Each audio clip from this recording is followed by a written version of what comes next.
ازيك يا حلوة؟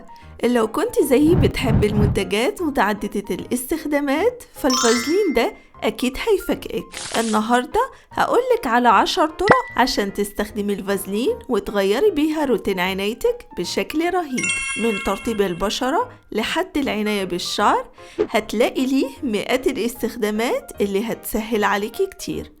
يلا بينا نشوف كل الطرق دي مع بعض وإن شاء الله هتدعيلي. أول حيلة ممكن تعملها بالفازلين هي تقشير الشفايف. حطي طبقة من الفازلين على شفايفك ومرري عليها أداة تنظيف الأسنان بالطريقة دي. بعدين امسحي بفوطة وشفايفك هتبقى زي الفل. الكل هيسألك عن سر لمعة وجمال شفايفك.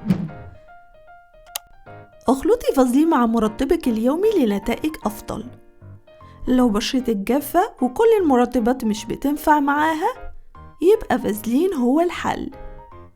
ضيفي شوية فازلين لمرطبك اليومي وحطيه على بشرتك. حطيه بالليل والصبح اغسلي وشك وحطي واقي شمسي. بشرتك هتبقى ناعمة ورطوبتها عالية وفيها لمعة بتجنن. لو عندك رؤوس سودا أو بيضة حطي عليها فازلين. بعدين حطي ورق سلوفان ومرري فوطة سخنة. بعدين شيلي النقط السودا وهتتشال معاكي بكل سهولة. مناخيرك هتبقى أنضف من كده مفيش وهتبقى فيها لمعة حلوة جدا. ممكن تستخدمي الفازلين بدل الماسكارا.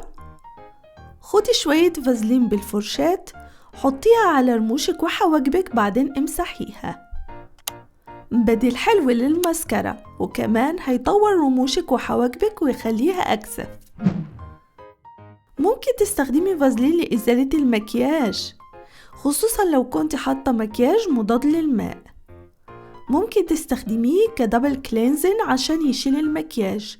حطي على وشك عيونك وشفايفك واعملي حركات دائرية. بعدين امسحي بمنديل وكل المكياج هيطلع. وضروري تغسلي وشك بعديها بغسولك اليومي. تطويل الشعر بالفازلين، هل ده ممكن؟ طبعا. هنضيف مكون تاني للفازلين وهو حب الرشاد. هنحط نصف لتر مية مع ملعقتين من حب الرشاد. هنحطهم على النار ونفضل نقلب في المية لحد ما نحصل على جل ونصفي الجل من حب الرشاد. نحط ملعقتين فازلين كبار ونفضل نضيف في جل حب الرشاد شوية شوية لحد ما الوصفة يبقى قوامها كريمي. ممكن تعملوا كمية كبيرة وتحتفظوا بيها في التلاجة. حط كمية صغيرة على شعرك واعملي مساج بصوابعك. خليها ربع ساعة بعدين اغسلي شعرك. والنتيجة شعر طويل مع الاستمرار، وأهم حاجة لمعة بتجنن من أول استخدام. الفازلين مع السكر كمقشر للمناطق الغامقة في الجسم. اخلطي فازلين مع شوية سكر واعملي تقشير بحركات دائرية. النتيجة تقشير وترطيب ولا أحلى. الفازلين مادة دهنية بتحافظ على ريحة البرفان لمدة طويلة. حط علبة أو علبتين فازلين في مية سخنة عشان تدوب. بعدين رشي برفانك المفضل على علب الفازلين واخلطي. بعدين حطيهم في علبة ستيك فاضية. حطيها في التلاجة عشان تجمد. بعدين طلعيها واستخدميها على جسمك. هتبقى الريحة مدة طويلة وممكن تشيليها معاكي في شنطتك بكل سهولة. الريحة الحلوة هتبقى لازقة فيكي طول اليوم. أعمل مرطب شفايف باللون الأحمر الجميل. خدي شوية فازلين حطيه في علبة صغيرة وضيفي عليه قطعة صغيرة من الروج واخلطيهم مع بعض. بملعقة حاولي إنك توزعيه كويس في العلبة. بعدين حطيه في طبق فيه مية سخنة وسيبيه يدوب عشان ياخد شكل. ودلوقتي حصلت على مرطب شفايف باللون الأحمر. هيرطب شفايفك ويديها لون أحمر خفيف يجنن. الفازلين هيرطب ضوافرك ويطولها في وقت قياسي. حطي شوية فازلين بالليل على ضوافرك بالشكل ده.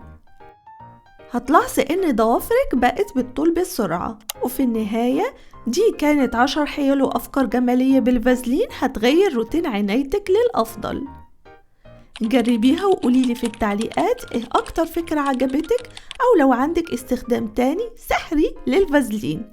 ما تنسيش تعملي لايك وتشتركي في القناة وتفعلي الجرس عشان توصلك كل الفيديوهات الجديدة أول بأول. وأنا أشوفكم في الفيديو الجاي يا حلوات. باي باي.